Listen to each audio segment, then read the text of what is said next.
used to think that this was my town. What a stupid thing to think. I hear you biting off a breakdown. I myself am on the brink. Welcome to Civic Media Mid-Mornings here on the Civic Media Radio Network. My name is Greg Bach. I am your host, your buddy, your pal, your advocate in self-care and self-reliability. You are here with us on a Thursday morning. It's a big, wonderful show. If you want to be part of that conversation, 855-752-4842, 855-75-CIVIC. Leave a comment on the live stream. We are currently streaming on Facebook, YouTube, and the platform that we still call Twitter. As I said, it's a great show. It's a packed show. After the 9:30 news, we are going to be speaking with Henry Redmond, who is a reporter, a journalist for the Wisconsin Examiner, talking about an article that he wrote recently about ICE's presence in Wisconsin, specifically in Baldwin as well as Hudson, Wisconsin, just across the St. Croix River. We're going to talk about how that is related to the Minneapolis occupation of ICE and what the residents as well as the law enforcement are doing during that time in the actions they are taking part in. That is all part of a conversation with Henry this morning. And then after the 10 o'clock news, I will be speaking with my friend. I'm going to call her my colleague too, because, you know, she writes articles for the Recombobulation Area. Recombobulation Area is a part of Civic Media. Civic Media is where I work, so we are colleagues, but more importantly, we are friends. Angela Lang has returned. She is the executive director and founder of Black Leaders Organizing Communities. We will be talking about a whole bevy of things that we want to cover. First, we're going to cover, and this is the most important thing, is not just the proposed, but the amendment that will appear on, the amendment that will appear on our ballots this fall regarding hiring practices that is seen as a death knell to DEI hiring practices in Wisconsin. That will be on your ballot this fall. We will talk about that more throughout the months, but Angela will talk about it today. We spoke to State Senator Dora Drake about it, but I want to get Angela's perspective because I know she has opinions on the matter. We talked about it a couple weeks ago, but diving deeper. We're also going to talk about Bad Bunny, the halftime show. I know it was a couple days ago. I know it seems like old news, but we're going to talk about that in concert with what happened at the Grammys with regard to Jelly Roll's comments on being politically disengaged due to his life history. We want to talk about that. It's going to be a deeper topic. If we can get into that, it'd be great, but we're going to be focusing on a DEI amendment mainly. And then at 10:35, it's Thursday. It's time for sports. We're talking to Milwaukee Journal Sentinel reporter, writer, friend, person on the social medias, Mr. J.R. Radcliffe, about all things sports. Pitchers and catchers report. Is that today, Dom? I'm trying to think. Can you do me a favor? Look that up. I forgot to pull that up before we got here. Dom, by the way, is our producer up in Madison. But pitchers and catchers are reporting very, very soon. I think it might be today or tomorrow. There is a countdown clock. I'm very, very excited about that with all the trade news that's been coming down. But still, it's baseball, and that just means one thing: spring. So we'll be talking to him about that, and then we'll have one handy tip from Greg to round out the show, and we'll be good to go. What we got here, Dom? Is it? I mean, it depends on the team, but yeah, they are all starting in February 10th, 11th, so they already started. Perfect. They've reported. We're doing it. Baseball is here. Thank you very much, Dom. But yeah, we have a great show, and again, please be a part of it if you'd like. 855-752-4842, 855-75-CIVIC. Leave a comment on that live stream, and you can also contact us via the Civic Media app. Put that app on your phone or your tablet. It allows you to listen, stream live, whether it's talk or music. You can also text, call, or send us a voice note. Love to hear from you that way. You can participate in the Text to Win contest. You can get news, customize it to your liking, but get the Civic Media app, and it will be up to date. And later on, I'll tell you about a handy newsletter that we have here at the company as well that you can get to get you all the Civic Media updates. But we're going to open up the conversation right now, discussing data centers. I'm going to keep saying it until there is some sort of, I don't want to say resolution, but we're going to keep talking about it because people are coming aware of what's happening with data centers here in Wisconsin and across the country. In the Wisconsin Examiner our guest coming up in a little bit, Henry Redmond, has the byline, Wisconsin Public Service Commission, data center hearings draws public outcry. So what happened was there was a public hearing that was held on Tuesday with the Public Service Commission. They basically wanted to talk about a proposal from We Energies on what's called a massive tariff for very large companies, essentially. It's literally called a very large customer tariff. I read the documents from We Energies, and what this would do is would subject these companies to a tariff that would basically be if they had a combined energy load of 500 megawatts. Now, to break that down, 500 megawatts is equivalent to 400,000 homes. The data centers were trying to get these rates and abilities adopted into a new tariff that basically puts a lot of the cost onto them, but not enough, as it says in the article here. Essentially, the first phase of Microsoft's $13.3 billion data center project in Mount Pleasant is projected to require 450 megawatts. So that almost hits the cap. The problem is, as the critics that were there, and as we're going to see in this article that we put in the show notes, there were a lot of people there, concerned residents, energy experts. They said that even with this tariff, customers, residents will still be on the hook for as much as 25% of the infrastructure cost that is associated with increasing the state energy load. So we give that tariff to increase the energy load. That still doesn't keep the residents from paying a certain amount. And I want to point to a conversation we had last month where the president of Microsoft came out and said that this needs to be on them. This cannot be something that is burdened by the taxpayer, by the customers, and even President Trump himself, in a True Social post, said that these data centers, these companies need to pay their way, and it can't be the American citizens who are footing the bill. That being said, with this very large tariff, there is an increasing demand on the energy, which will then increase the cost of construction, which will increase the cost of energy use, and basically that is what the people were there to discuss at this meeting on Tuesday. Now, there were a lot of people who attended this meeting on both sides of the argument. And again, I know some of you have called in before. You can call or text 855-752-4842, 855-75-CIVIC. Leave a comment on that live stream. But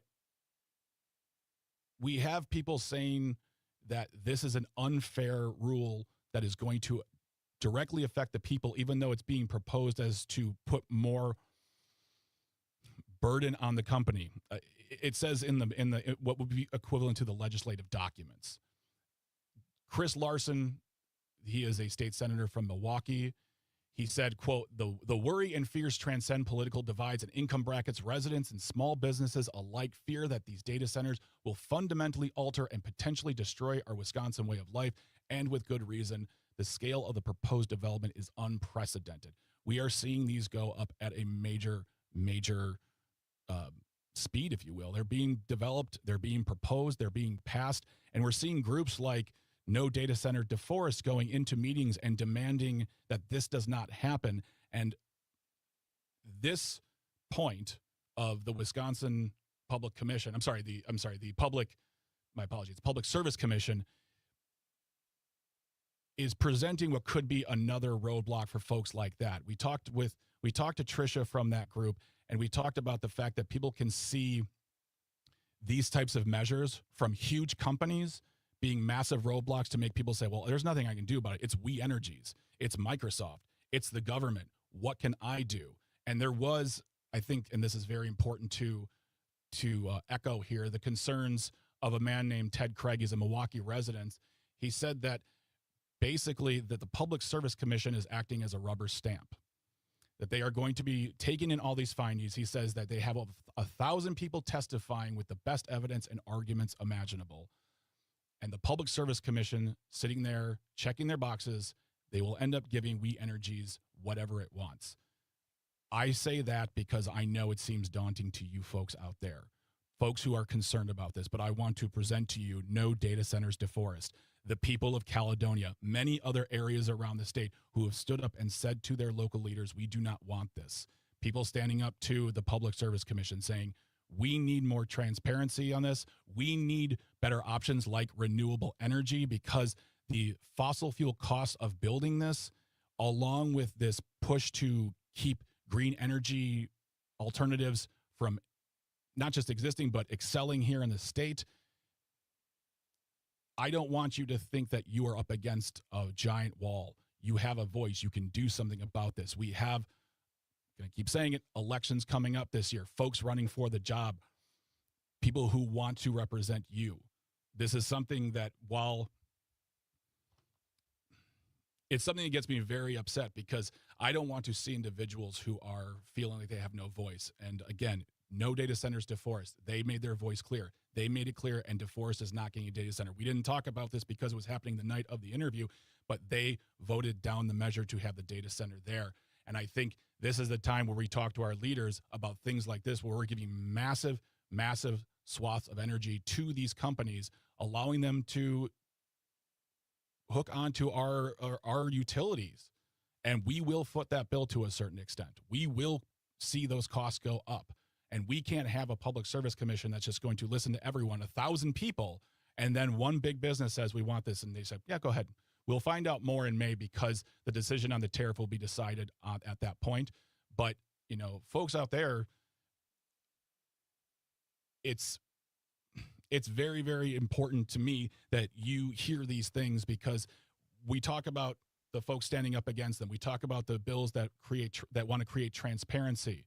But what we don't talk about are things like this, the Public Service Commission, getting people in front of them saying, we do not want this. A larger version of what we're seeing in smaller villages, towns, and cities.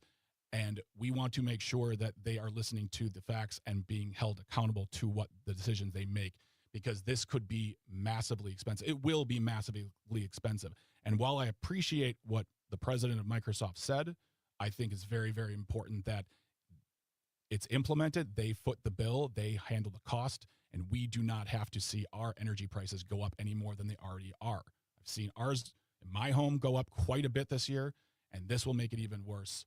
And I do not think, also, as a point too that Senator Larson said, this is not a commentary on economic development here in the state. Just because we're trying to protect the people doesn't mean we don't like economic development, don't mean we don't want these companies to come in. We just want them to pay their fair share, to foot the bill. They'll be using the energy. They'll be using the land. They should be responsible for the cost, not us at such a high rate. And what are they putting back into the community then that makes this a worthwhile deal to be a part of? But we will talk more about this in the coming weeks when the Public Service Commission issues their decision on whether or not this tariff, it's being referred to as a tariff, the very large customers tariff, will go through, benefiting We Energies, benefiting these companies, and possibly putting us further on the hook for these costs. But when we come back after the break, we're going to be talking about a town hall that was held by Senator Ron Johnson, his thoughts on the SAVE Act, and why he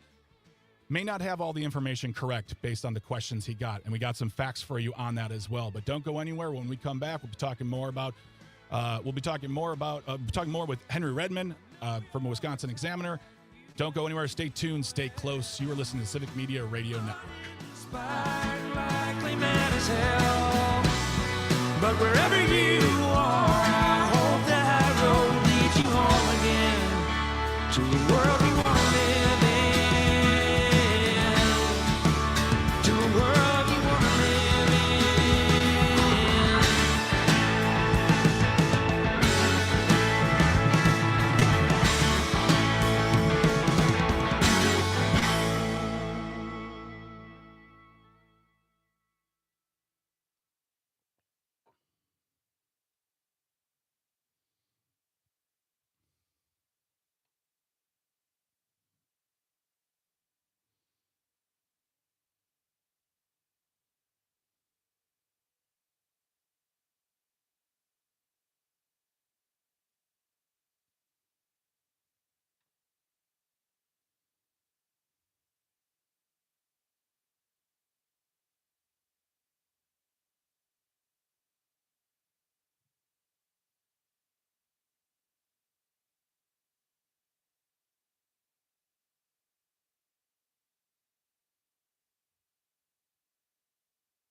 Welcome back to Civic Media Mid-Mornings here on the Civic Media Radio Network. I am Greg Bach. I am your host, your buddy, your pal, and I'll give you a ride to the airport if you actually need one. But we are here on the show this morning. You are with us. We appreciate your time. We appreciate you.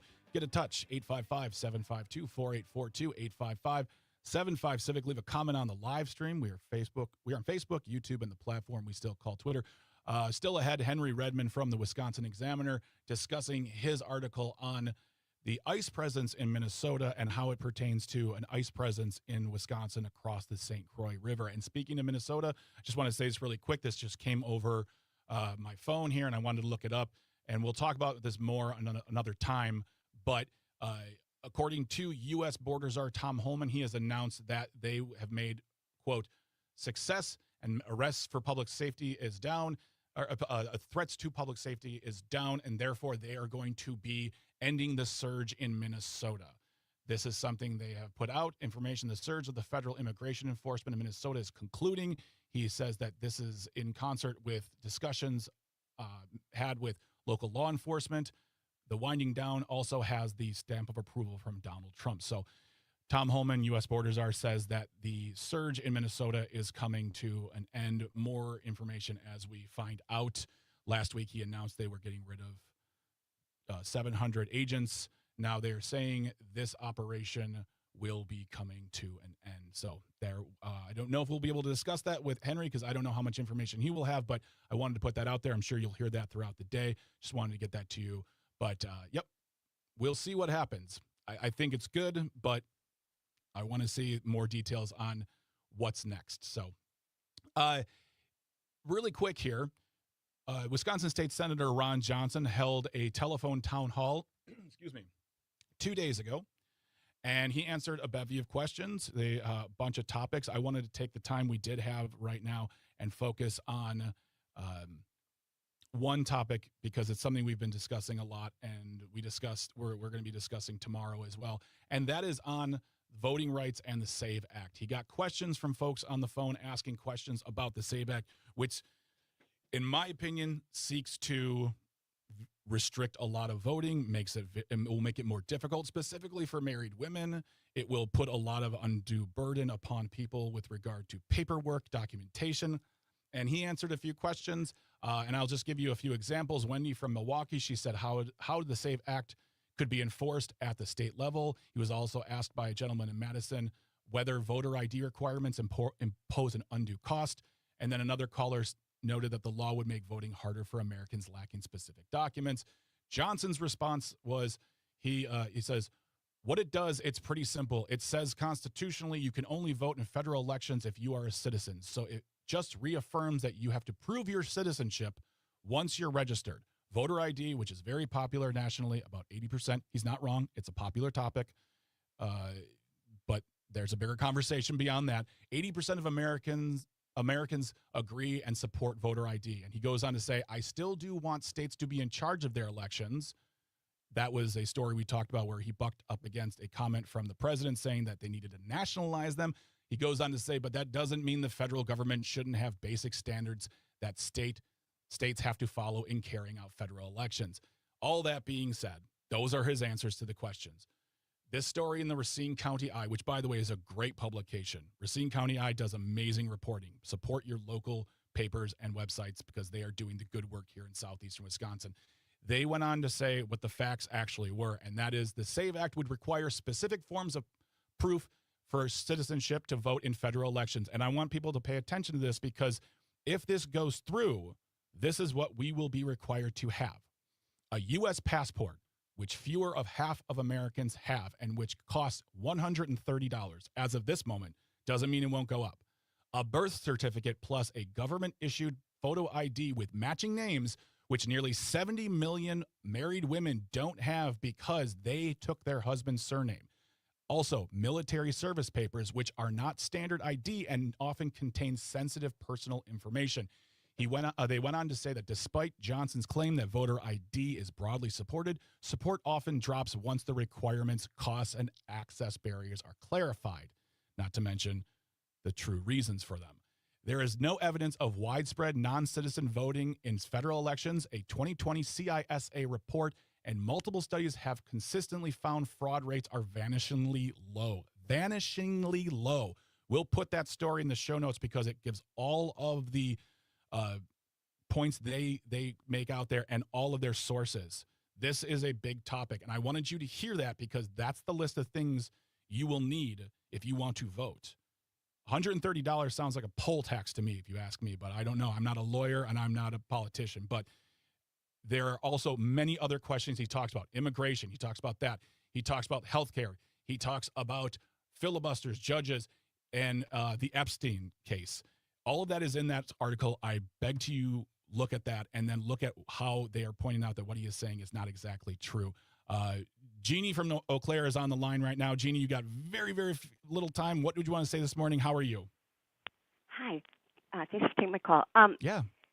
Trump just got an award Yes. for reinvigorating the coal industry. Mhm. People got to pay attention to this. Yes. And the types of industry, what they're doing with the EPA, not paying attention to health hazards. They're trying to push that through. Mhm. We got to really get together and say, no way, Jose, because they'll just say, well, coal is cheap. And boy, that's a real big polluter. So I just wanted to bring that up. And another thing, real quick, is that when I was going to get a ID, I had to have not only birth certificate but marriage certificate too, because when your name changed. So that's a real big deal. Thank you very much. Have a good day. No problem, Bye-bye. Jeannie. Thank you so much for calling. Yeah, we'll be talking about those aspects because yes, it will require you to spend money, time, and energy on these documentations. It doesn't help anything. It doesn't solve a problem because the problem isn't there to be made into law. But we'll be talking more about that in the months to come. When we come back, Henry Redmond from the Wisconsin Examiner discussing his article on ISIS presence here in Wisconsin. Go grab a snack, grab some water. Come on back. You're listening to Civic Media Mid-Mornings. Stay tuned. Stay close.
Good morning, Henry. How are you today?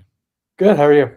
Doing well. I'm. It sounds very, very simple, but Henry Redmond, correct?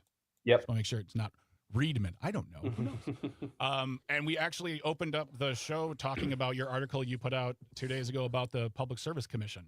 So that was great. We love we love the Examiner. It's great organization. So we come back in about 4 minutes, and what we're going to do is we're going to put you back into the waiting room, and I'll reset the show, introduce you properly. Just want to make sure that I have. There we go. Cool.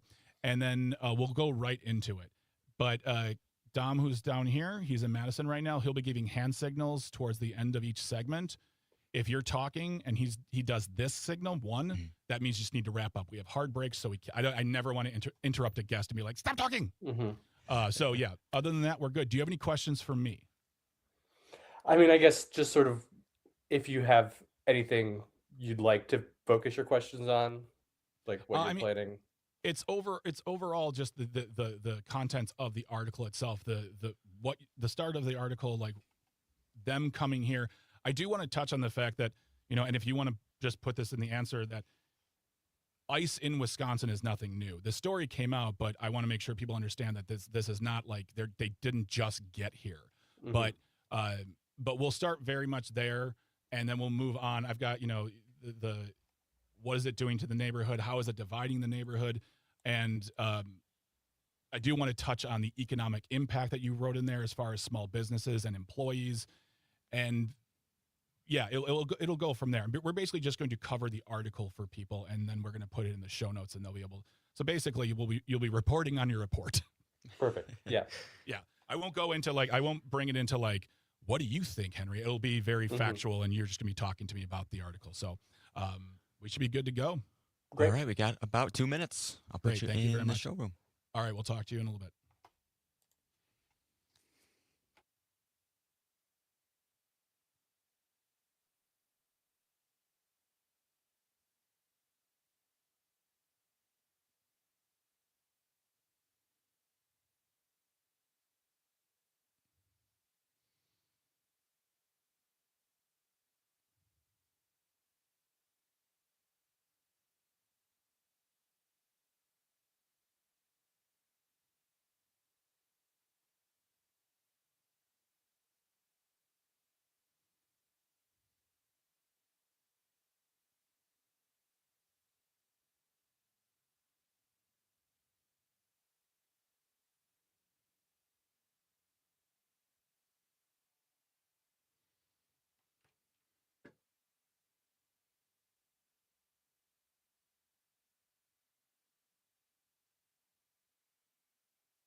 Welcome back to Civic Media Mid-Mornings here on the Civic Media Network. My name is Greg Bach. I'm your host, your buddy, your pal. We are here today with you until 11 a.m. Thank you so much for joining us. You can always call or text 855-752-4842, 855-75-CIVIC. Leave a comment on that live stream. We're currently streaming on Facebook, YouTube, and the platform we still call Twitter. Still ahead, we are going to be speaking with Black Leaders Organizing Communities Executive Director and Founder Angela Lang, my friend, about the proposed DEI amendment, the DEI amendment that's up for voting in fall and what that means for everyone, all Wisconsinites. And then we'll be talking to J.R. Radcliffe from the Journal Sentinel about sports, and then we'll be wrapping it up with a handy tip from Greg. But right now, we are bringing in our first guest this morning. He is a staff reporter for the Wisconsin Examiner who focuses on covering Wisconsin's towns and rural areas. Mr. Henry Redmond is our guest this morning. Good morning, Henry. How are you doing? I'm good. How are you? I'm doing well. I'm doing really well. You wrote an article last week we talked about entitled Twin Cities Ice Presence Extends into Wisconsin. And I wanted to know regarding the article, can you describe what's been happening in Baldwin, Wisconsin, as well as those surrounding areas? Yeah, I mean, since ice surged into the Twin Cities in December, they have been regularly crossing the St. Croix River, conducting arrests in sort of all of those border communities, from Hudson, Baldwin, all the way as far east as Eau Claire. These places that are essentially exurbs of the Twin Cities. ICE, is not stopping at the state border. They're traveling into Wisconsin pretty regularly. And I guess that would bring me to the next question of like, what is the overall ICE presence in Wisconsin compared to other states? But also, this article shows that they're here. They've been coming here for a while. They've been in Wisconsin for a while. This is not new. Yeah, we looked at data, I think it was early last fall, comparing ICE arrests in Wisconsin with all of our surrounding, neighboring states. And ICE arrests had increased in the under Trump compared to Biden, about 20%, which Mhm. was far less than Iowa, Minnesota, Illinois, Michigan. So ICE has been operating in Wisconsin. They have been increasingly operating in Wisconsin, but not as much as we had seen, for example, in Chicago last year, which saw a big, surge of ICE Mhm. personnel. But of course, there have been ICE arrests, a few high profile ones, like the one that led to the felony conviction of Hannah Dugan in Mhm. Milwaukee, and a big arrest of dairy workers in Manitowoc County last year.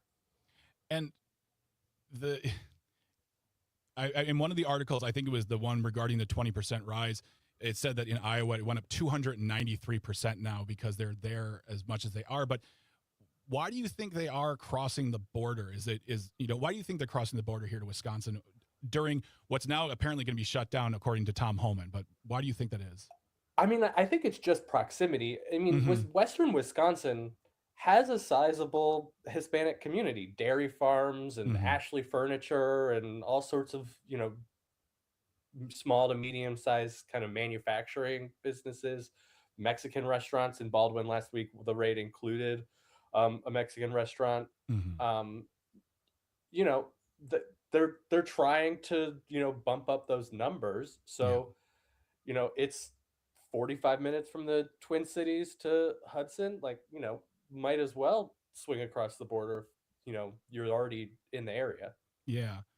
And I mean, I feel like a lot of people would probably think themselves, well, they have their operation in Minnesota. Why would they violate their operation? But I think you said is like if they can get in a car and go a little bit west or wherever and arrest more people to bump up their numbers, it makes sense to them. I should say it makes sense to them.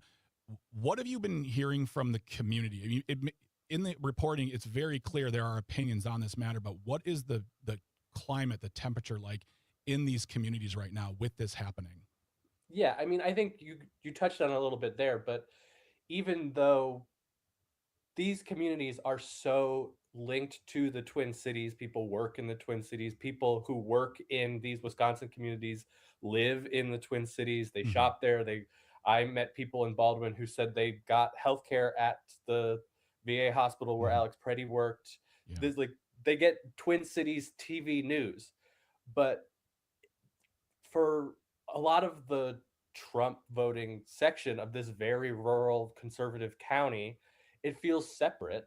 Mm-hmm. And oftentimes they are cheering on ICE actions in the Twin Cities and even in their own communities. But there has been, I think, a growing sense of discomfort in Mm-hmm. the area on ICE in these small communities and how that's and it is dividing people. Someone Mm-hmm. told me that they had started to talk in kind of codes, winks and nods, trying to suss out who is on their side on things, Yes. because it is a little different from the Twin Cities in that everyone's more spread out in rural Wisconsin. If ICE is on your street, you don't have, you know, dozens of neighbors who can step outside and be right there to witness. Mm-hmm. But you do have people trying to observe ICE actions in these communities. You have people bringing groceries to Hispanic families that are essentially in hiding Yeah. because in Wisconsin, if you're undocumented, you can't get a driver's license. You have people driving them around to doctor's appointments and to work and kids to school. And so there is this community response happening, but it is under different circumstances because it's such a red Trump supporting place. And that's something I had a question here for you regarding what the community is doing who support here. Those who want to protect the immigrant community have created, as you said, it's like their own network, and it includes the winks and nods and texting and calling and doing everything you can to vet people in your community without letting on. Like it's like an underground network they've created in this small town to help these individuals. Can you talk more about like what they've developed? Is it really like an official code? And also you said that they are becoming legal observers as well. So it seems like they're building, even in a small area, a very tight network of supporters who can operate almost in the shadows. Yeah, I don't think it's an official code. I think it's just, talking to someone trying to look for signs that they might not be supportive of what ICE is doing. I think Mhm. there is a lot of paranoia in Mhm. the community because ICE has been around and because there is a significant subset of the residents who support ICE's actions in, Mhm. these communities. I had a hard time trying to, report on what exactly local residents are doing because they're scared to let people in. They're scared, the Yeah. feds are, driving around the area, parking outside of school buildings, and then you have like this added interpersonal conflict with people who, you see all the time. These are small, tight-knit rural Wisconsin communities, but you know who they voted for and Mhm. likely that they're still supporting ICE. So Yeah. what does that do for, your sense of well-being and trying to, get by in this small place where you can't really hide? If you're just joining us on Civic Media Mid Mornings, we are talking to Henry Redman, who is a staff reporter for the Wisconsin Examiner. He focuses his stories on Wisconsin towns and the rural areas. And you brought up a really good point there that I was going to bring up a little later, but I'll talk about it now and ask you a question here with regard to people talking about this topic with you. I imagine the folks who support the immigrant community were nervous. Did you talk to anybody who was just like, "Yes, let's do it," or are they even hesitant to show their support as not to be outed as someone who's for this very unpopular action that's we're seeing across America? What was the support for like out there? Anyone talking to you? Um, yeah, I talked to a few people, and my email inbox after the story came out was full of people saying, sharing their support for ICE's actions Yeah. in St. Croix County. I mean, a little bit, I think that there's not a ton of that in the story because it's not that interesting to me that people in a Trump supporting county support the Trump Hmm. administration. Um, so yes, there's plenty of people still supporting Trump in this red county. When I was at the candlelight vigil in Baldwin a few weeks ago, people were angrily honking their horns and Hmm. yelling out their windows as they drove by. So like it is divisive. People, are still supportive of Trump and of ICE in the area. A few people I spoke with do feel like there is some movement as it, you know, becomes a little uncomfortable for people when it's right on their doorstep and their favorite Mexican restaurant has to shut down. Hmm.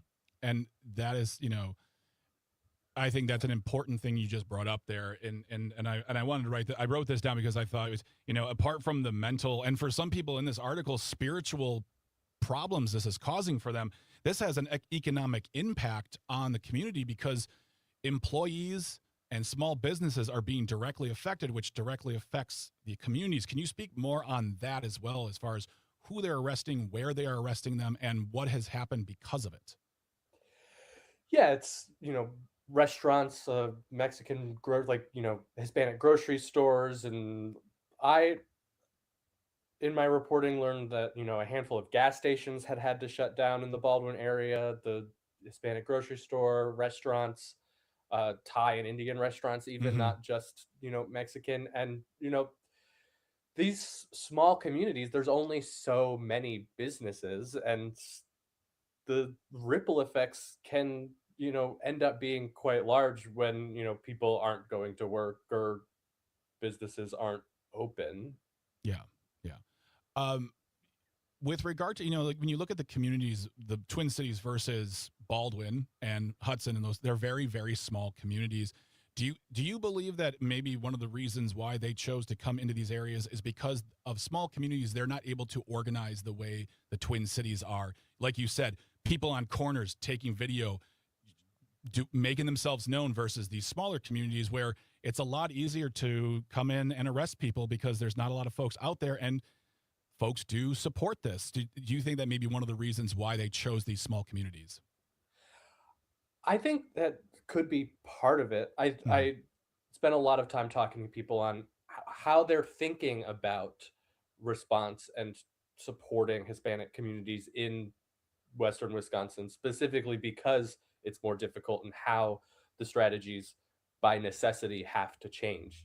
If you're on a dairy farm, the closest person could be 10, 15 minutes away. So what are the people trying to help do if you can't get there to observe? And oftentimes it has been, you know, helping with the after effects. Someone gets arrested by ICE and is taken away and detained. What is their family doing? How are their kids getting to school? How are groceries getting to their house? Things like that. When we come back on the other side, we're going to talk with Henry Redmond, who is the author, the writer, you write, of the article, Twin Cities ICE Presence Extends into Wisconsin in the Wisconsin Examiner. He is a staff reporter for the Wisconsin Examiner. We're going to talk more about this going on here, how it is affecting the local police and how that relationship between the police and community is there's more tension now. But we're going to talk more with Henry on that on the other side of the break. Don't go anywhere. Stay tuned. Stay close. You're listening to Civic Media Mid-Mornings.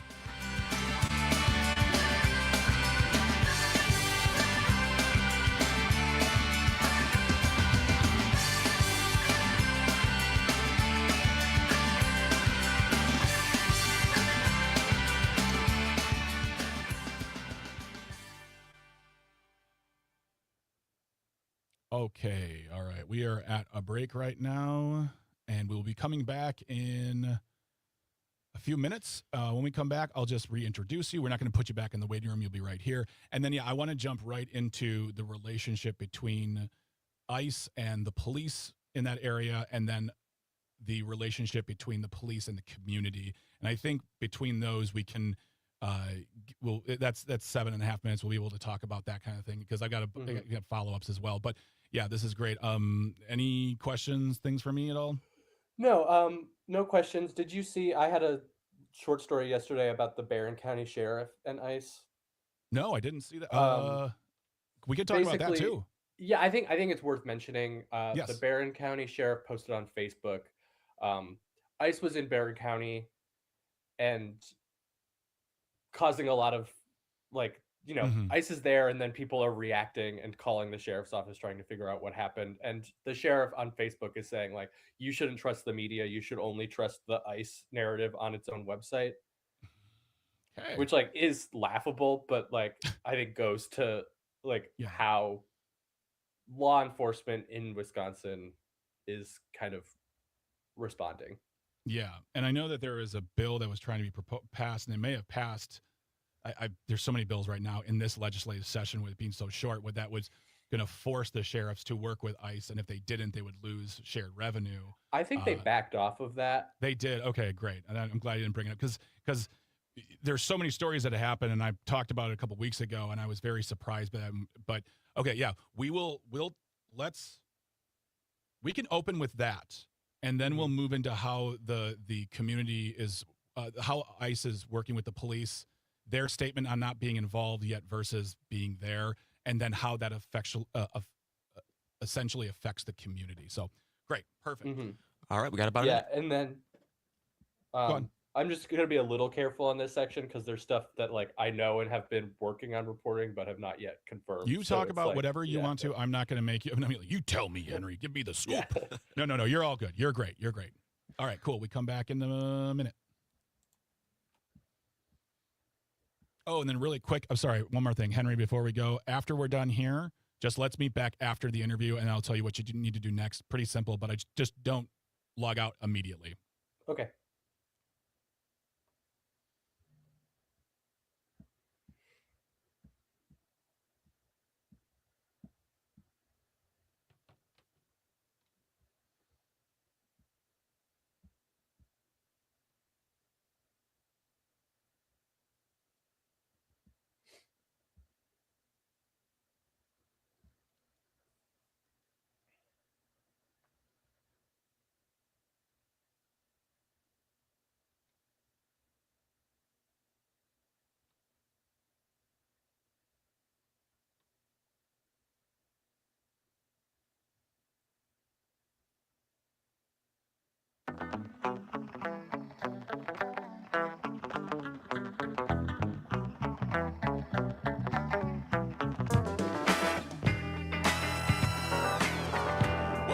Welcome back to Civic Media Mid-Mornings here on the Civic Media Radio Network. My name is Greg Bach. I'm your host, your buddy, your pal, your believer in the oncoming weekend and your right to relax. I hope you're having a good morning. I'm glad you're here sharing your time with us. If you want to be part of the conversation, 855-752-4842, 855-75-CIVIC. Leave a comment on that live stream. We are on Facebook, YouTube, and the platform we still call Twitter.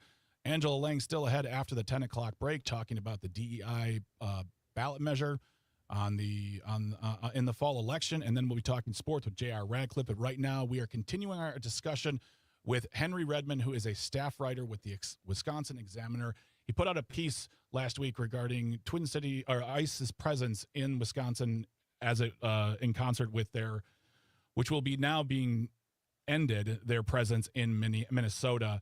But one of the things we talked about during the break is that you wrote a brief yesterday regarding Barron County Sheriff and what he had to say regarding concern of ICE in their community. Can you talk more about that? Yeah, so Barron County, just a little bit further north from St. Croix, which we've been talking about.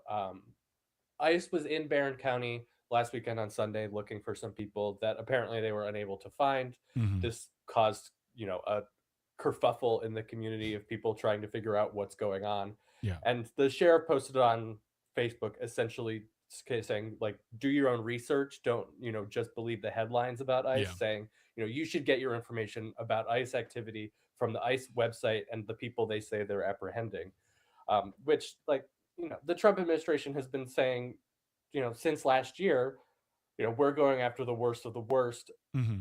I think there's no way that, you can look at the data we've seen and think that that is anywhere close to true.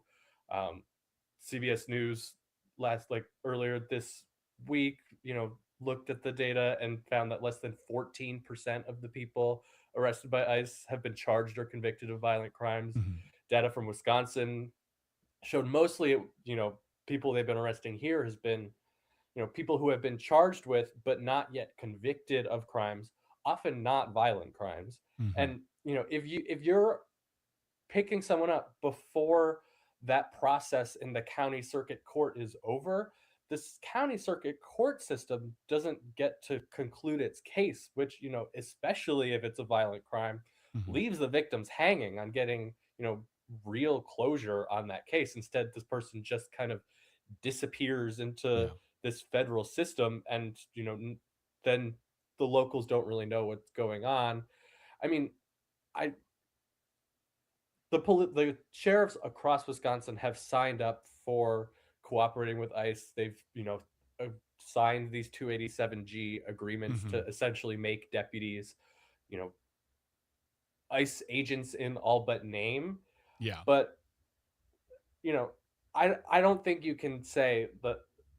I think it's impossible to say that ICE has been truthful about what they've been doing in Wisconsin or across the country.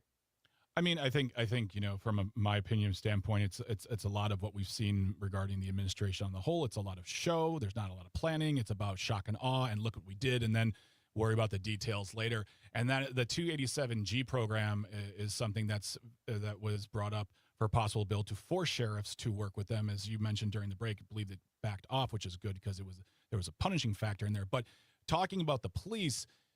Can you speak more on, St. Croix County's relationship with ICE as far as how they are working with them officially versus not officially? Yeah, so officially, the St. Croix County Sheriff's Office and departments like the Baldwin Police Department say that they are not cooperating with ICE. The St. Croix County official written policy is they're not going to ask victims and witnesses of crimes for their immigration status. If they have someone in the jail who they believe might be undocumented, they are allowed under the policy to call ICE. Yeah. The Baldwin Police Department, the chief told me that they are not cooperating with ICE. However, I heard report after report from members of the community seeing Baldwin PD and ICE officers chatting it up before and after arrests operations in the community, which is straining the relationship in this community, like we said before the break, that is already, kind of at the seams with how this is affecting the interpersonal relationships depending on what side of this issue you fall on. And, you know, like immigrant advocacy groups all over have said since this started, like, if the cops are perceived as helping ICE, then you're going to get less participation in the criminal justice process from Hispanic communities. If someone's a victim of a crime and they're worried that the local cops are friendly with ICE, they're not going to report the crime. If someone witnesses a crime, they're not going to come forward and say like what they saw. So it does have these effects on local crime that I don't think makes these places safer. I mean, honestly, you answered what was going to be my last question, which is how is this relationship / non-relationship affecting the community? And you said perfectly right there that it's just creating more problems, and it's problems for the police because their job is to solve these crimes, to work on these cases, and if people aren't participating because they're like, I don't trust you, this is definitely a problem. Henry Redmond is a staff reporter for the Wisconsin Examiner. We will make sure that both the article itself we talked about as well as the brief that we just brought up will be in the show notes as well. Henry, thank you so much for being here this morning. I appreciate your time. Yeah, thanks for having me. When we come back, we will be talking to the executive director and founder of Block, Black Leaders Organizing Communities, Miss Angela Lang, my friend, about the DEI amendments on the voting, the ballot this fall, as well as her thoughts on Bad Bunny and Jelly Roll. Don't worry, that all connects, but don't go anywhere. You're listening to Civic Media Mid-Mornings on Civic Media. Don't go. Stay close. Stay tuned. Stay hydrated. You're amazing.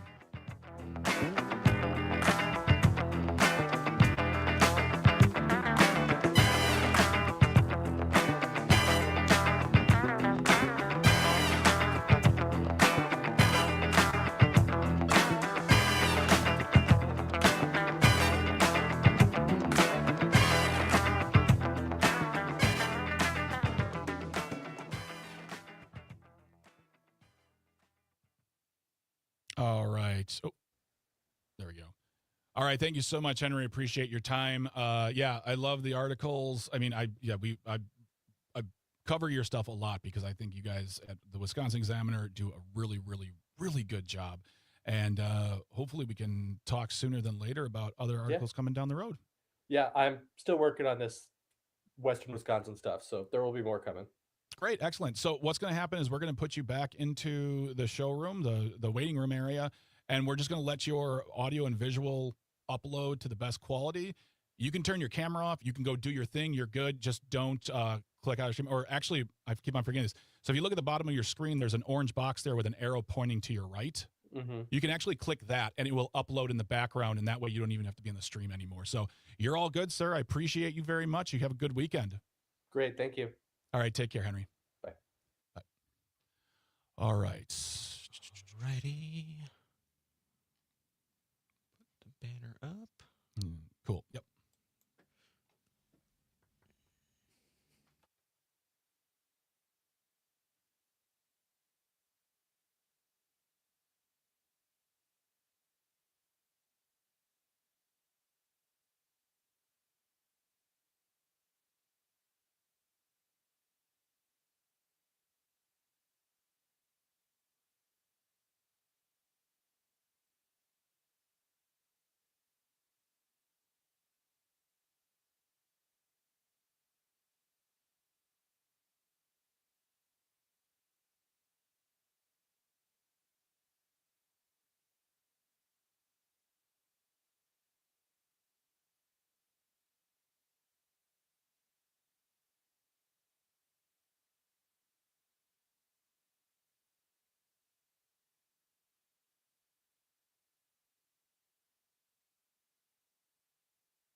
Good morning, my friend. Morning. How are Look at you? you looking all sparkling and beautiful. Oh my gosh. Thank you. I have to run up on some people today, so I had to look a little presentable in my meetings. Well, wonderful. I'm happy you're here. We're going to put you, you know how to do the things. I'm going to put you back in the waiting room real quick. I'll introduce the show, introduce you, and then we're going to really just kick into it with the discussion on the DEI amendment constitutional measure. We'll go from there, and we got you for 2 segments today. Cool. And if we can, I want to focus there, and if there's stuff to talk about, great. I don't want to have to extinguish that, but if we can get to Bad Bunny and Jelly Roll, great. If not, we'll have a great talk. I think we will. Okay. Because as we talked about, I think it all kind of rolls in together, right? Like Jelly rolls all together. Ooh. Boom, boom. Yeah. You're welcome. That was good. But yeah, I think we can do it. All right, cool. All right. We will come back in about just a little over a minute and a half, and we will talk to you soon. Cool. All right.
I used to think that this was my town. What a stupid thing to think.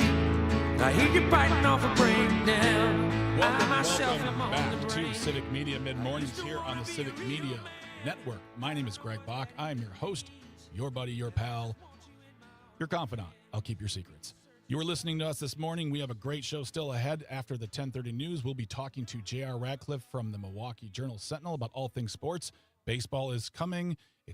I would say it's here. Pitchers and catchers reporting means baseball is here, and that means warmer weather, and that means I get to go to games, and that makes me happy. But that'll be after the 10:30 break, so don't go anywhere for that. And then, of course, we're going to be having a handy tip from Greg. But right now, I want to bring to the stage my next guest. She is the founder and executive director of Black Leaders Organizing Communities, a.k.a. Block. But more importantly, she's my friend. Mm-hmm. Angela Lang is back on the show. Good morning, Angela. How are you today? Good morning. I am glad to be here, but I am tired and grateful it's Thursday, which is my Friday. There you go. Well, I'm even more happier that you get to spend before your weekend. You're here with me hanging out. And I just noticed your shirt. I like your shirt. Oh, thank you very much. I bought this in Memphis. Yes, that. I like it. Yeah.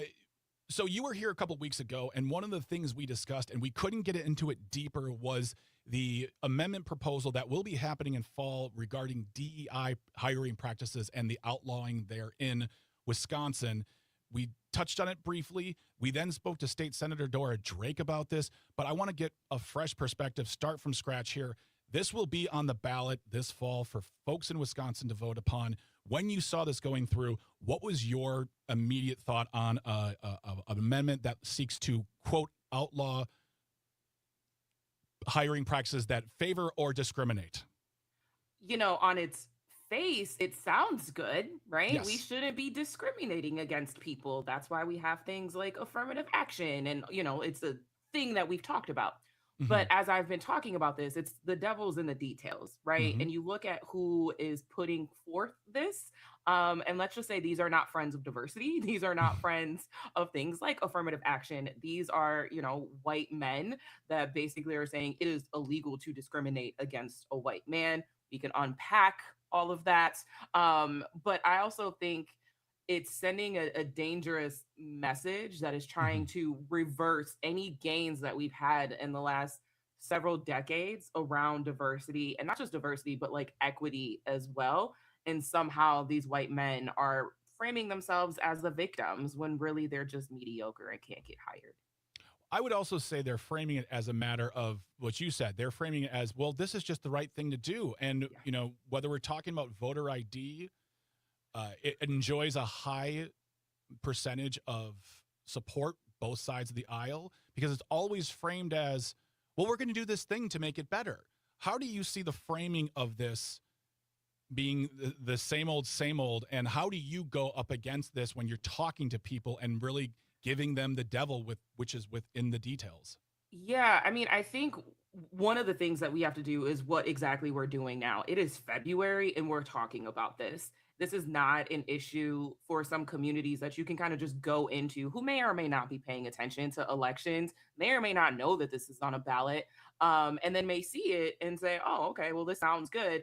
But like a lot of our referendums and ballot initiatives in Wisconsin, they're always worded very, very confusing. Like they're meant Yes. to confuse people. And so you Yes. may think that you're voting one way, but really you don't understand or didn't realize that they worded it just to kind of trick you, unfortunately. And so I think we need to start having these conversations. Now we're having conversations on the doors. It's coming up in a lot of different ways. We're living kind of in this cultural moment, especially with the Super Bowl and the Grammys and, Black History Month, like all of these things. And it feels like we're in this moment that like white folks are really, really scared of like losing power. And instead of Hmm. saying, hey, maybe let's design systems where we can all thrive, they're seeing it as this kind of us versus them. The pie isn't big enough. If you are getting something, I must be getting some being left behind. I must be, failing in some sort of way when really we should just be asking for a bigger pie, right? Hmm. I would also like to say that, and I could say this here with you, we've had so many times and so many generations of years where like white men have been running things. And then the advancements that Some would we've say we've been running them for a long time. I a mean, long time. forever. Um, and these challenges that are happening now are not the fault of diversity. It's maybe Mhm. the really crappy people that are in office and these white men that are kind of stoking this culture war of us versus them. And we've seen it on the Trump administration's Twitter account and some of these like propaganda images of this nuclear family, and it is clear this dog whistle that they're trying to send, and then it's trickling down to states like Wisconsin in this ballot referendum. Well, and that's something that we briefly touched upon, and I talked to State Senator Dora Drake about this, is that whether we talk about BLM, CRT, whatever you want to talk about, now it's DEI, they always seem to tell on themselves that Yeah. they don't know what it's about based on the rhetoric within their social media posts. Mhm. And my thought is that, and this happened from Tom Tiffany, who is currently running for governor. He is the presumptive nominee unless someone jumps in and takes a challenge to his takes a challenge for him. If uh, when he posts something like race-based hiring is not good for Wisconsin, when you say something like that, you tell me, and I am a white male in his upper 40s who lives in Wisconsin. When you say that, you're telling me you don't know what DEI does and Yeah. what DEI seeks to do. And then finally, getting rid of these practices, how it affects, wait for it, everyone. Yeah. And I it's very clear, right, that this is all targeted, and we can get into other topics, but like all of this is connecting for me because one of the first things I got involved with in college, we had like a speaker who was like anti-affirmative action. And when in Mhm. doing that research, I was like, wait, one of the number one beneficiaries of like affirmative action are like white women, right? But we're not talking about that. We're Yep. not talking about how DEI directly helps, veterans and other communities. They're being very specific to target Black and brown Yes. people.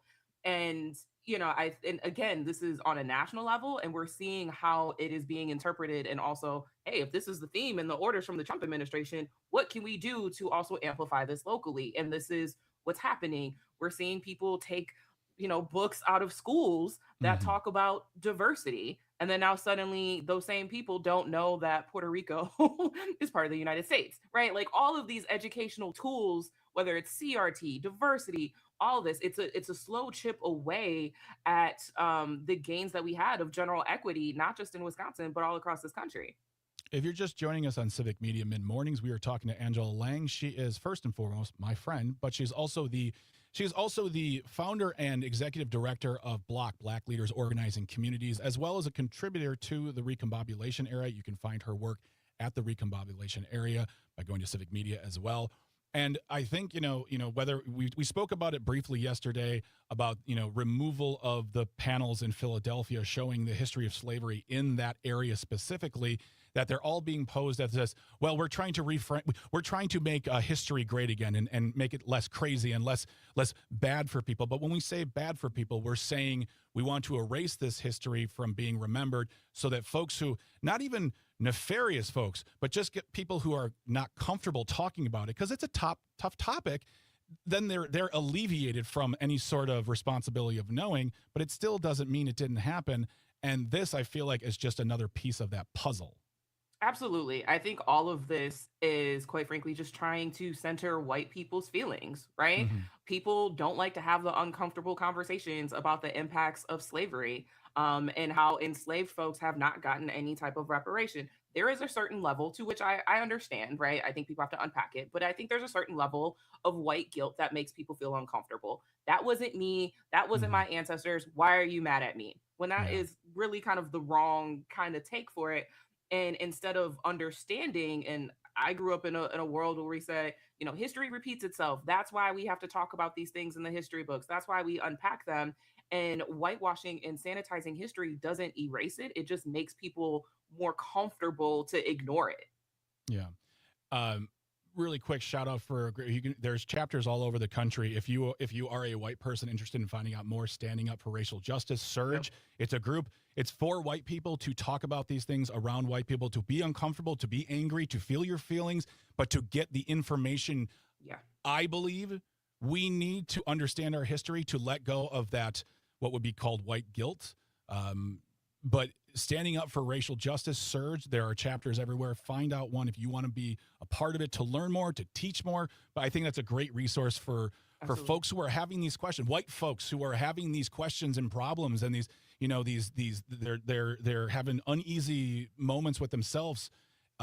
You're right. It's about having those conversations. And the conversation started right back up again on Sunday night, Monday morning after the halftime show, where, what I felt was a very, very great performance from Bad Bunny. It was wonderful. Loved it. I understood maybe 5% of what he said, and that's on me for not knowing Spanish, not because he's Puerto Rican / an American citizen, but the brazenness with which people go at it and say the things they do, and then they get upset where we go, that's really racist. Like, how dare you? I just love America.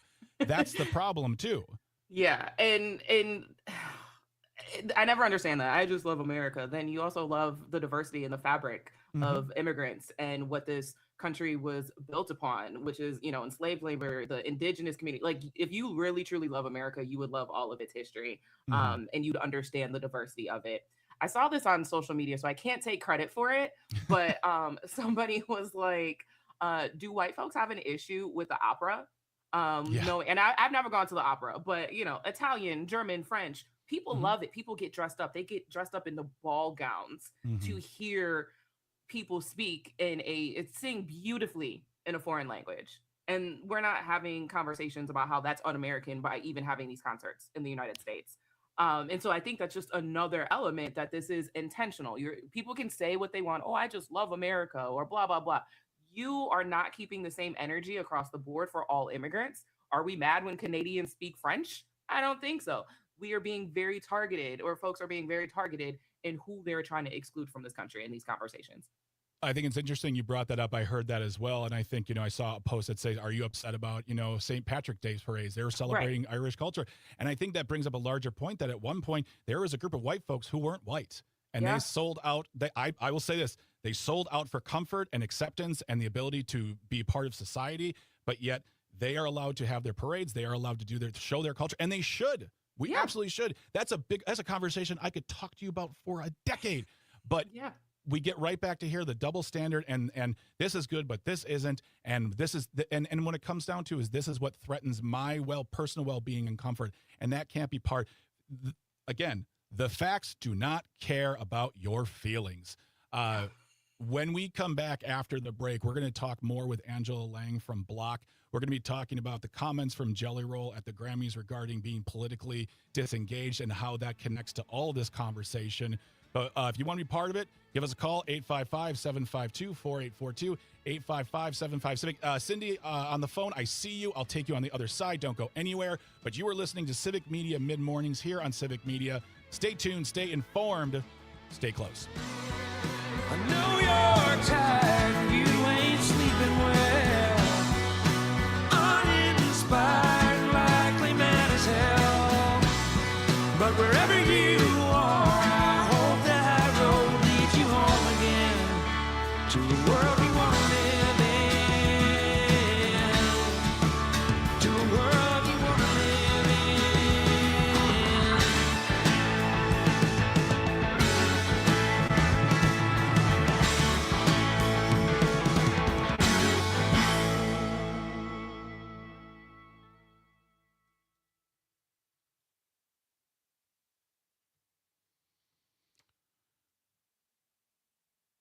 Okay, we are. I just threw a comment in the chat. A small little thing. We moved to a co-ED model, and so now I'm co-executive director. Oh. Yeah, our deputy director, Keisha, long time overdue. She got promoted, and so we've always kind of acted this way. And we're like, let's just make it official. So at the start Tell of this me, year, Angela, what were your hiring practices when you talked to this Keisha person? I don't know her. I'm not going to assume anything, but she was the first person that was hired as an organizer. I'll tell you that. And she's had Well, probably every position. Does she love America? I would say we all love America in our own ways. I love America, including its bumps, bruises, scrapes, and warts. That's what I would say. We love it because we're fighting for it, Yeah, exactly. I mean, it's a thing that I always sit back and I go, here are groups of individuals who have been maligned since the days that the boats arrived on this land that didn't belong in the first place. Here are these groups of people who have been systematically, continuously, and horrifically oppressed in so many different ways that I don't even know all of them. And every time I hear about it, I just feel worse and worse. Not because I feel like I did anything, but just because that feels terrible. And yet they're the ones who they sign up for the military. They stand up, they march.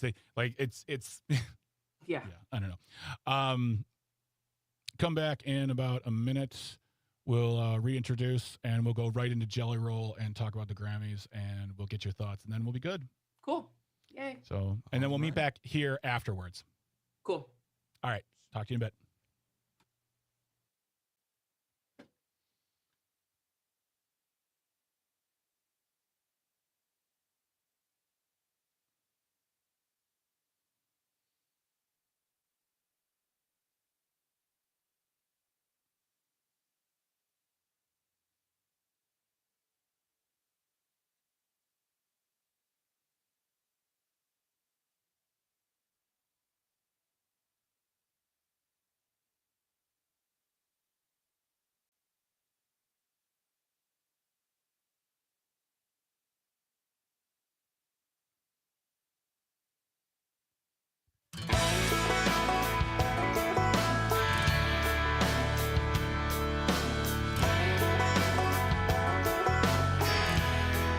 Welcome back to Civic Media Mid-Mornings here on the Civic Media Radio Network. My name is Greg Bach, your host, your buddy, your pal, your believer in all things democracy, true and amazing, just like you. You are listening to us, whether you're listening to us live on the radio, on the live stream. We are currently on Facebook, YouTube, and the platform we still call Twitter, or on the Civic Media app.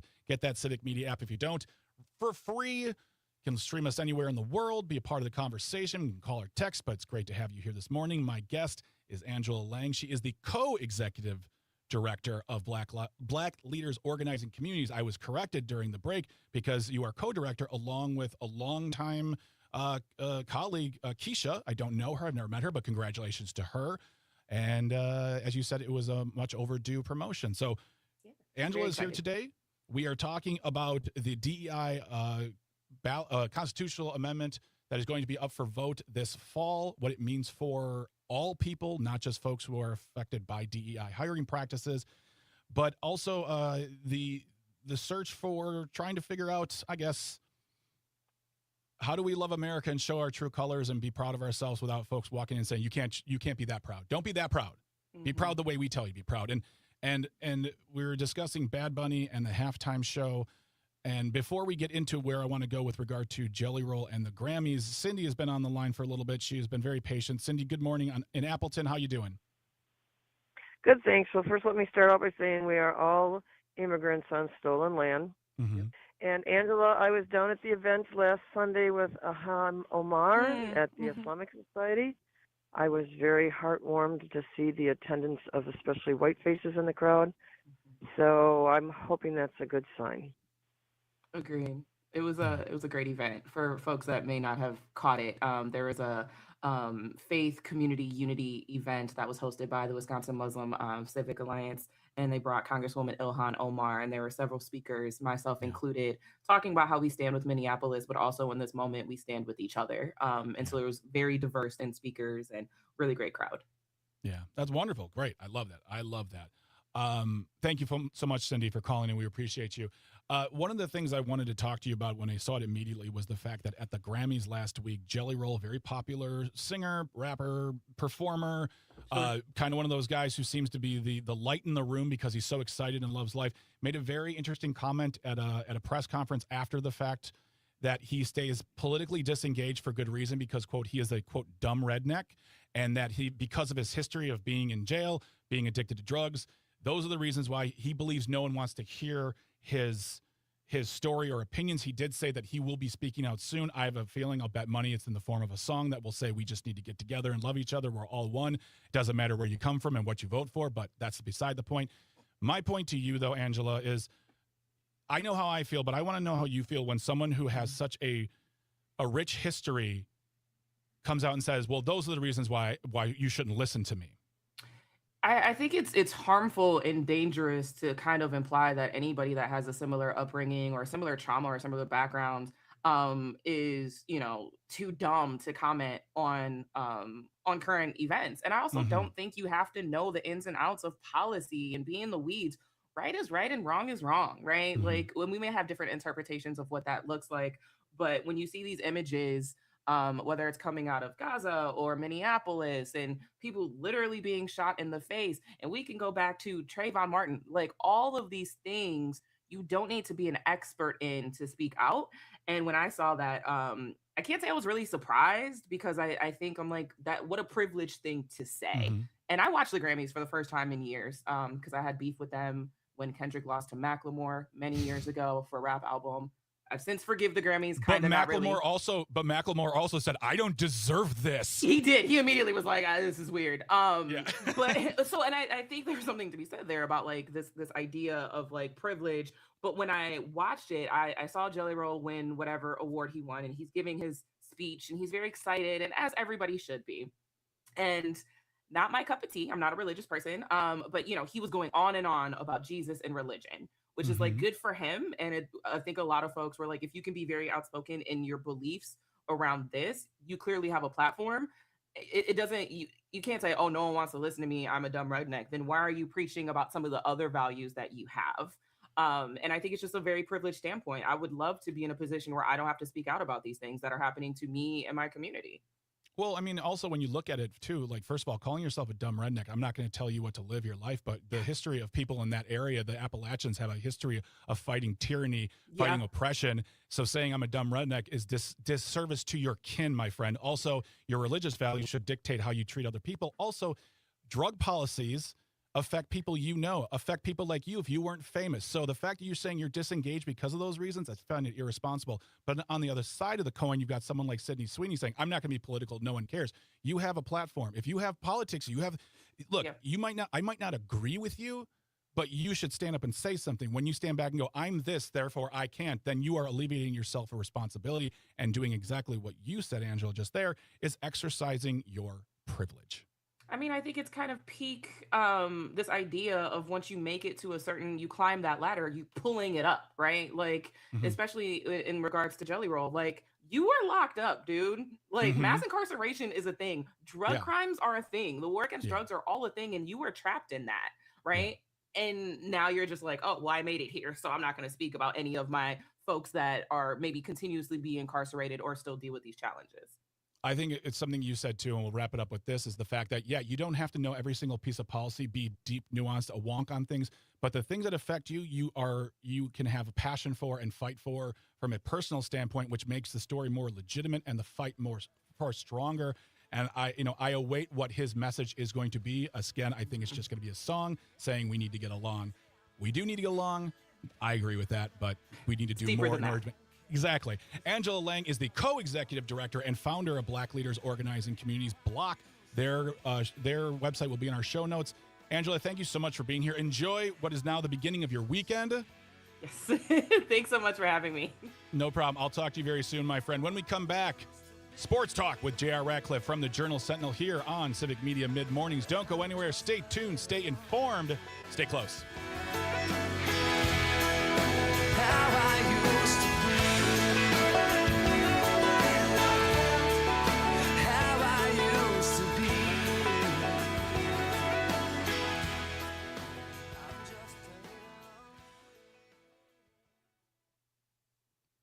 Okay, that was fantastic. Thank you, my friend, for being here. You are wonderful, and I will talk to you very, very soon. Sounds good. Again, I'm going to say it, I'm going to keep saying it. We should go get coffee or lunch sometime and just hang out and talk. Yes. I mean, I feel like it's long overdue, but absolutely. I agree. Below you at the bottom of your screen, there's a little orange box with an arrow pointing right. Yep. You can click that. It'll allow you to leave the stream, and then we'll upload. Cool. Awesome. Have a good rest of your show.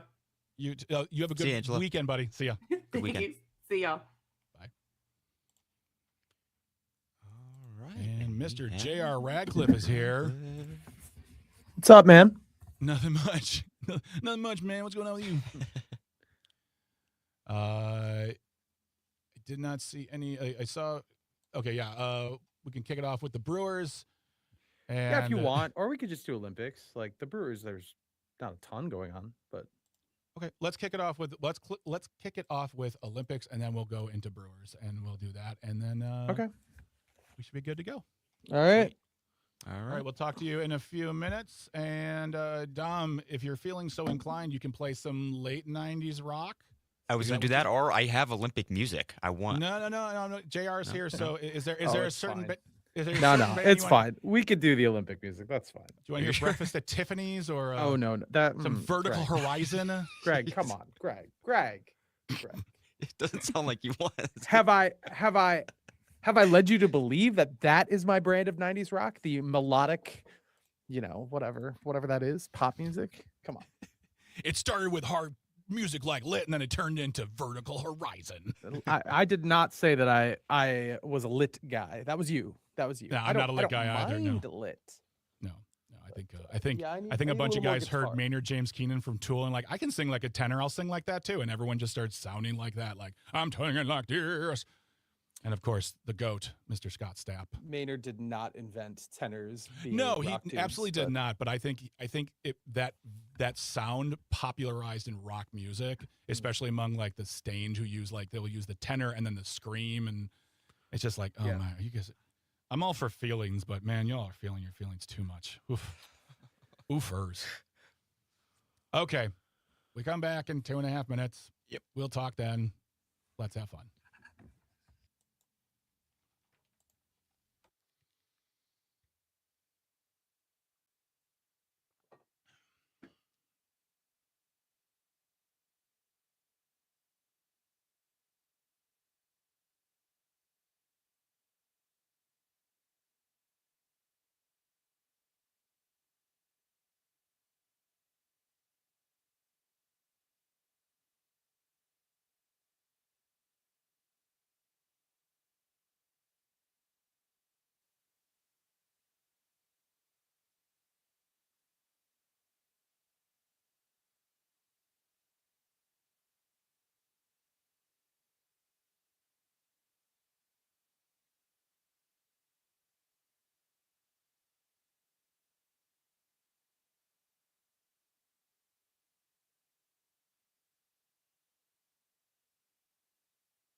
Media mid-mornings here on the Civic Media Radio Network. My name is Greg Bach. I'm your host, your buddy, your pal, a person who thinks the Olympic theme song should be my entrance music anywhere and everywhere I go in this world.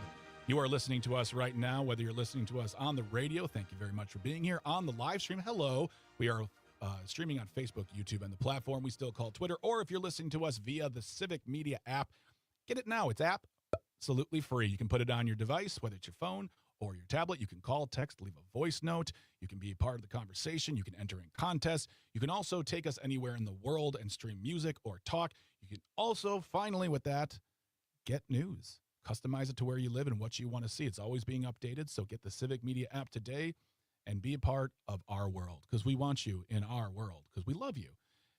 Someone else we love is our next guest, our final guest for the day, and that is Mr. J.R. Radcliffe from the Milwaukee Journal-Sentinel. He is a sports reporter, our sports guru. Good morning, J.R. How are you today? I'm quite well, Greg. I think you could do a lot worse than having the Olympic theme music be your walk-in music anytime you walk into a room. You could that is very regal. That's very suiting. Yeah, well, that's the problem, JR, is that it starts there. I just get the music. Then I'm like, you know what would really go great with this?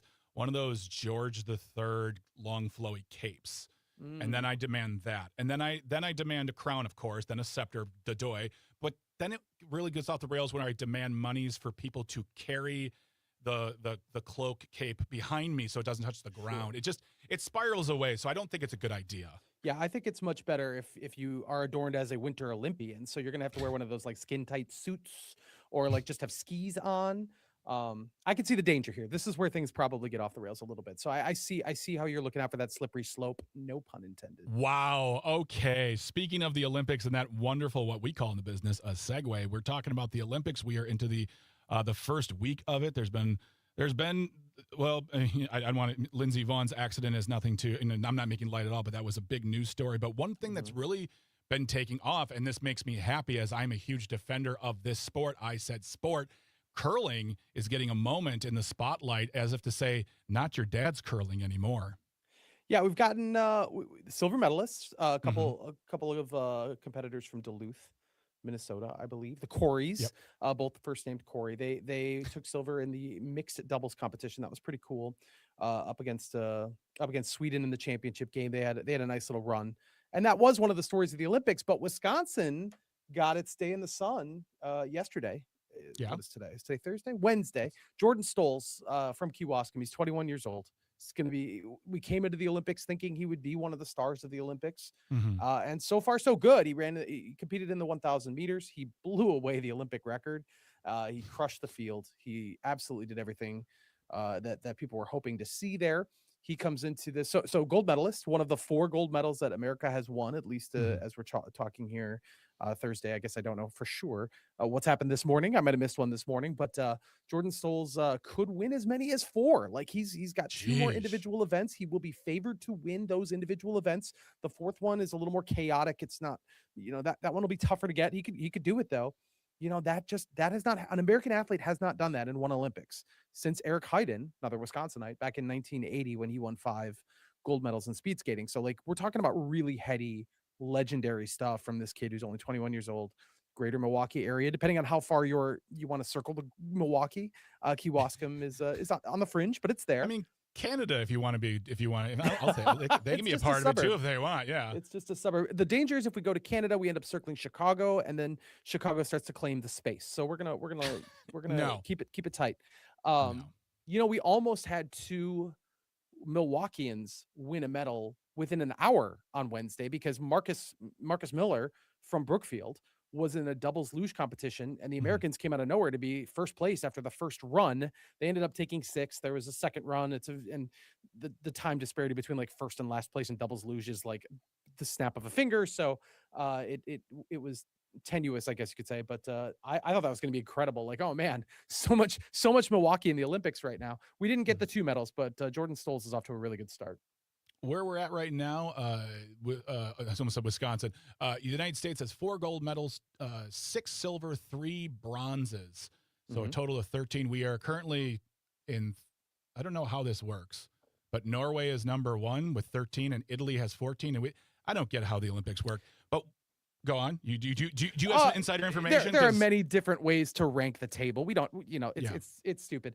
Norway dominates those like silent sport events, the biathlon, the cross country skiing. There are a lot of different disciplines in that, so Norway always ends up doing really well. It's not there's too much Norway. They have a very good advantage here. They're also very good in speed skating, but Italy's done really well for the host nation. Always gets kind of a little bit of a bump, but Italy is like really outperformed. It's been kind of fun to watch because obviously the locals are super into it.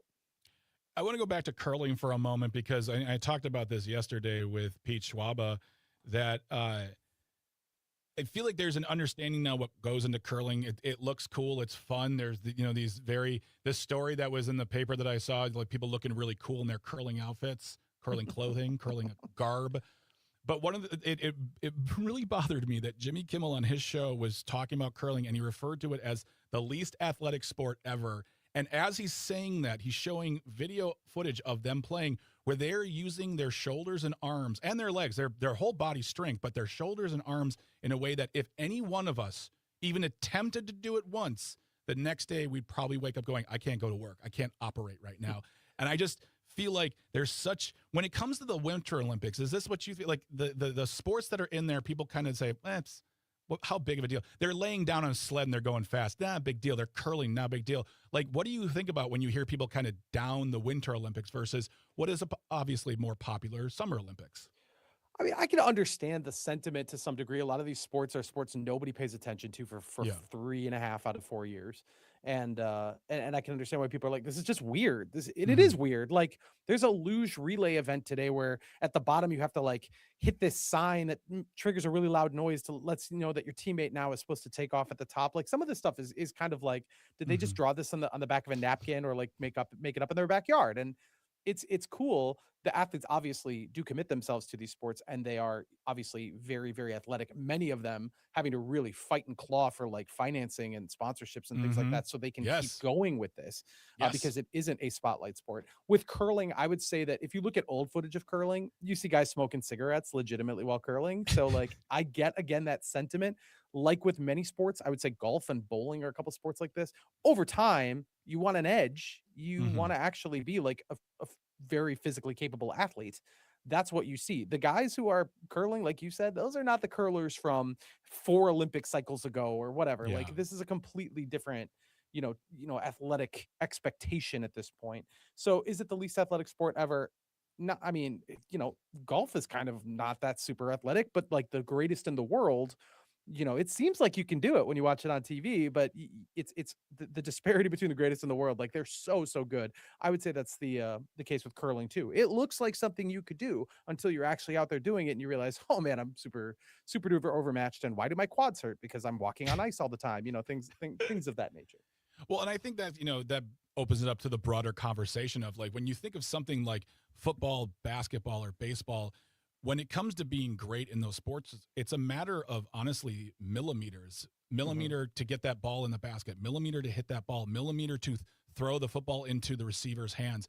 And that takes craft, practice, determination, a bit of DNA that allows you to do that. And on top of that, a dogged desire to be the best in the world. And I think when I think of curling or any of those sports, like golf, my God, yeah, you might not be like ripped or going to the gym or whatever, but the ability to hit a tiny ball with a stick, but also while doing that, saying, I'm going to hit it in a way where I want to hit this spot within a few inches or feet. To say they're not athletic is beyond, I don't want to say offensive, but I'm like, okay, fine. Then you do it. Go ahead. Well, I think too, we're so at the mercy of the announcers in winter sports. I watch curling. I do not follow curling. Do I know what's happening? Like, did they put that shot where they wanted it? I have no idea. All I know is one side has that hammerstone, and then I can decide who scored points. And it's very difficult for me to follow the logic of like how this is developing, if it's going how they want, if their accuracy is any good. I need the announcers to tell me that. That's largely true. When you watch somebody do like a flip through the air in figure skating and you're like, that's so incredible. How do they do that? And the announcer said, oh no, it's a disaster. The worst possible thing has befallen the skating program. I'm like, well, I'll take your word for it because I sure don't know. So it's easy to disparage things when you can't follow a lot of these sports. You could tell when, guys are racing down the hill and you follow the clock. Oh, they're a second faster. Without that clock, was that a good skating run or skiing run? I have no idea. So I could see why this happens. I think the athletes are probably used to it.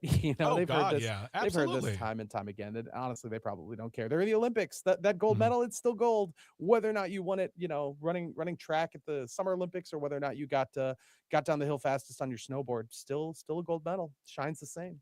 Yep. You want to see, with regard to the worst in the sport, you want to see the worst in the sport? Watch me try to attempt a backflip while ice skating.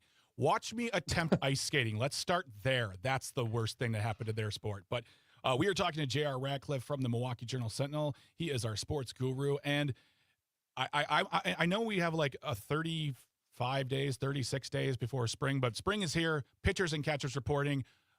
What's going on? I mean, we got the newer guys coming in. Let's talk Brewers, the little information we have. Yeah, there's not much. It's good news in the sense that they are not injured, or at least that's the report. There's no early reports of injury. Yeah. That is not the case in a lot of camps. Some pretty big superstars like Francisco Lindor, Jackson Holliday, Corbin Carroll, they all have the same injury. They have a broken hamate bone in their wrist, and they're going to need surgery to repair that. So I don't know if any of those guys will be available right away on opening day. Maybe they will, but they're going to miss a ton of time and need a lot of ramp up. And so right now, they're taking it easy with some of their pitchers, Brandon Woodruff, Quinn Priester, who had some ailments at the end of the year last year. They're taking it easy with those guys, but there's no obvious, early contender for, oh, that guy's going to miss all of spring or that guy's going to be out. Now, those guys are probably coming. We'll probably get those reports soon. Right now, it's good vibes. The Brewers have a gajillion pitchers. They have no infielders. I feel like that's a problem, but maybe it's not. Maybe it's their strength. They didn't really have a ton of infielders last year either, and they won 97 games. It worked out. It required Caleb Durbin coming out of the woodwork, and then they traded him. So I don't know what they're going to do this year, but it's going to be really hard if everybody's healthy to figure out who makes this roster. There's pitching rotation in this bullpen, and who's going to play third base. So those will be the big storylines as we get going here. Like legitimately, who's going to play third base might be the biggest storyline of spring. A friend of mine who is, he does some reporting himself. He has a podcast, and he was walking around going, how did they do this? Why did they do this to us with third base? What do they? I feel like we do this every year. I feel like every team does this. The team makes decisions that, because we're not in the room, confound us. Therefore, we sit there and talk about the death and destruction of our favorite baseball club. When I will bring up, and I will admit, this time last year, you and me and Paul Noonan were talking about a middling expect from the Brewers, and they ended up doing what they did. It didn't go as far as we'd like, but hey, that's the game. But I will say this, I will say nothing, because I don't know anything about what's happening in those decision-making processes, but I'm looking forward to talking more about that in the coming weeks, because baseball is a-coming, and I love it. J.R. Radcliffe is a writer for the Milwaukee Journal-Sentinel. Check out his stuff, and it was great to talk to you, my friend. Yep. See you later, man. All right, man. Well, when we come back, a handy tip from Greg here on close out the show. Don't go anywhere. You're listening to Civic Media Mid-Mornings here on Civic Media. My name is Greg. Stay tuned. Stay close. Skiing down on the beach. Sports. Sports. Sports. Sports.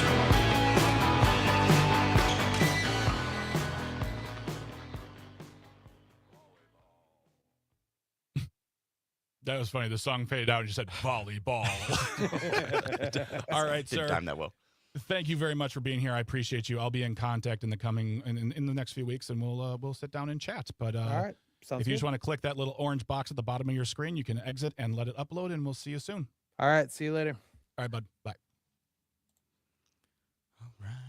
All right. Sports. Last segment. Any song that you want, Greg? Recommendations. I like Hot Wired. That's what I like to end the show on. Hot Wired. Mhm. Oh yeah.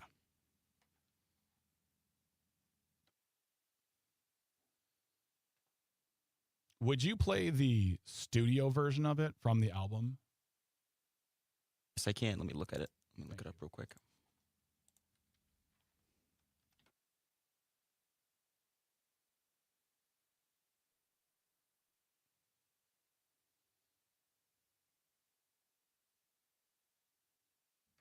got it.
Welcome back to Civic Media Mid-Mornings here on the Civic Media Radio Network. My name is Greg Bach, your host, your buddy, your pal. Happy to have you along here with us today.